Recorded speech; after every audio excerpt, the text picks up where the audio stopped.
One of the most enjoyable aspects of any hobby is collecting the things you love, from artwork to special promos, media, signatures, alters, chases, and so much more. Let's take a look at the ways that you can collect all the things you enjoy and feel great while accomplishing your goals. Let's dive right in. Collecting has many aspects, many views, many opinions, some of which may actually impede your goals, such as me collecting all of these cracked baubles with signatures on them. Today we talk about some general strategies that will aid you in your collection goals. The most important thing to know while collecting is look inward and not outward. I know, that sounds really cheesy, but hear me out.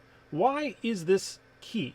Well, I love flesh and blood, and I can't necessarily compare my collection to the goals of other people's collection, such as Bronson and his 1% bulk project, or Rudy, who collects high-end cards. I just frankly know that they are not within my budget.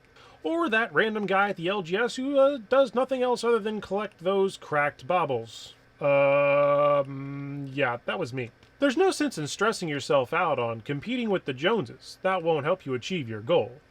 Let's take a look at some goals that you can set for your collection, and smart ways to approach them. Some of these I'm actually doing for myself, while others I'm currently not focused on. Rule 1.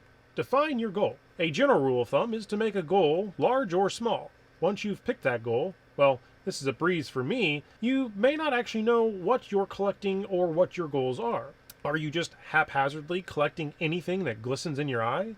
With a myriad of treatments on cards, you may fall into the pitfall of starting to collect one project and spacing out and forgetting why or how to finish it.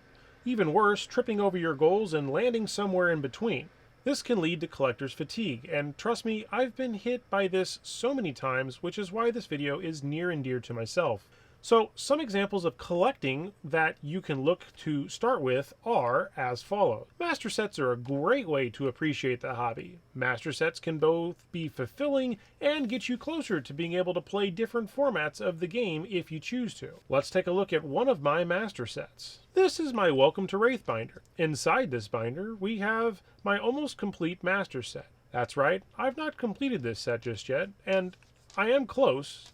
So close to the finish line, in fact, that I can taste it. This set is one of every card from the unlimited printing, both non-foil and foil where applicable. Once I complete this set, I will move on to the next, so on and so forth. And because I'm focused, this is where I get a rush of enjoyment when I hit those goals and move on to the next. This can happen at a greater pace if you're focused, because when I was all over the place, I felt like I wasn't making any progress toward my master sets. Rule 2. Track your progress. Knowing this is such a huge project, I enlisted spreadsheets to track my progress, and that gave me a way to ensure that I was not double buying cards, or when I opened up a pack, if I needed that exact card, I could earmark it and put it to the side for the set. Now, if you hit a double or duplicate, then you could also take that card and put those funds back into the hobby. So it's useful either way. Fun fact, if you're collecting everything from a set, you will have basically a Master Blitz format playset, because you only need 2 copies of any one particular card. Thus, a non-foil and a foil in most instances would be all you need to make almost any deck combination. It's a neat side effect of collecting, actually. Another option is first edition or alpha cards. For the OGs or the people that want to just be all they can be, first edition or alpha cards were a staple in Flesh and Blood's early years, and these cards today are still readily accessible for the most part, which means you could begin collecting and creating these sets fairly easy. You could also look at grading cards. Maybe you're trying to chase the ultimate pinnacle of perfection, or you just really want to protect the cards that you love, and grading those cards is a great way, in case, to put those cards in a special protective case, as well as the other aspects of grading. You could probably do an entire video on that in and of itself. Misprints, they're my favorite. Now, misprints aren't actually found very often in Flesh and Blood, ironically, due to the high print quality, and this is some of the more interesting ways to collect, but I've been trying to track down as many as I can, so if you have some, let me know, and I would glad to check those out.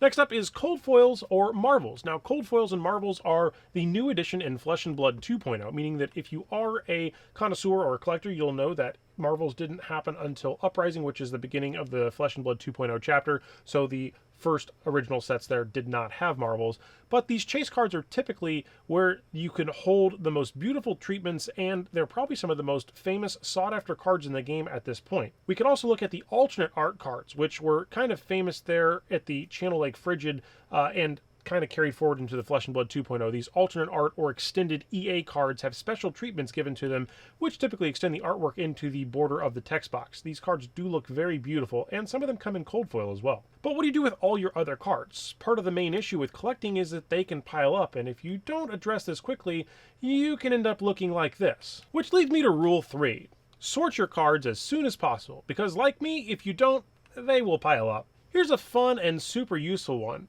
Collecting all the Blitz decks. Let me talk about this for just a second. Not only is this essentially an easily obtainable goal, but it doubles as a game in a box for you, presuming you open them and play with them, of course, and not treat them like G.I. Joes, where I kept them in sealed boxes for all of eternity. But that's the fun about collecting. You can keep them sealed. Another one is sealed boxes or packs. From booster boxes to pack arts, there are so many ways you can collect the Flesh and Blood product line. But in other games, there are amazing standalone products such as the Elite Trainer boxes that are offered in Pokemon, which hopefully Flesh and Blood will have one of those coming sooner or later. Or if you're Rudy, you can look for sealed pallets, but Barish is working on the case for that, so you might check out the video here as a reference if you don't catch that. Anyways, the list goes on and on. There's so many creative ways that you can collect, and it doesn't even have to begin right there. You can... This conversation hasn't even begun to scratch the surface on the most interesting things you can collect. Now, once you have a goal set, this does become much more fun because you have opportunity to focus and begin to accomplish those goals. Rule 4. Look for trades or people who may not need things because you may need them and they may need something you have. So before you sell, ask yourself, do I need this? Or maybe if you don't need it, you can look into kickstarting that into your next collection goal. The reason that you have to ask this is because it's important for you to know that there are different types of collections, and as such, all cards, such as cards of certain artists or cards of certain classes, by getting rid of them too early, may result in you having to track them down later to complete a different collection that you are trying to complete. You may really need to track down cards that you don't have to complete your set. Trading really helps do that. Maybe you really enjoy a specific class, so you can look at collecting every card, such as every mechanologist card, because I like mechanologists, so I've been doing something very similar. And last, but absolutely not least, Rule 5. Don't fret. Why not instead compare your collection to your collection of last week, last month, or last year? And that should give you some motivation or some ways to see the progress along your collection journey. Now, I can tell you that my collection journey has taken its fair share of up and downs over the last year or two. And I really do look forward to some of the new exciting things coming out, especially some of the Marvels and the new sets, and just a myriad of other things that are hopefully going to become collectible. Little miniature figures, maybe art cards, things like that. Things that are not on the books right now, but who knows, they could be in the future. Everything's possible with time.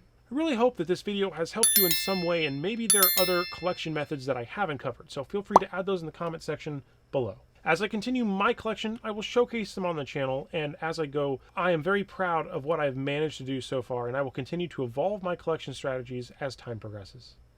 Until next time, may your games be fun and your friendships grow. Cheers.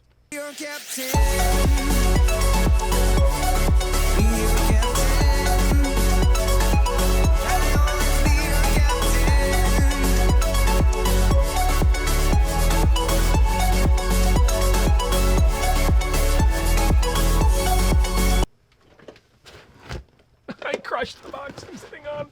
Oh god. Remember earlier when I said don't compare your collection to others? That might be hard to do, but hear me out. Why not instead your collect... Meow, meow, meow. I crushed the box.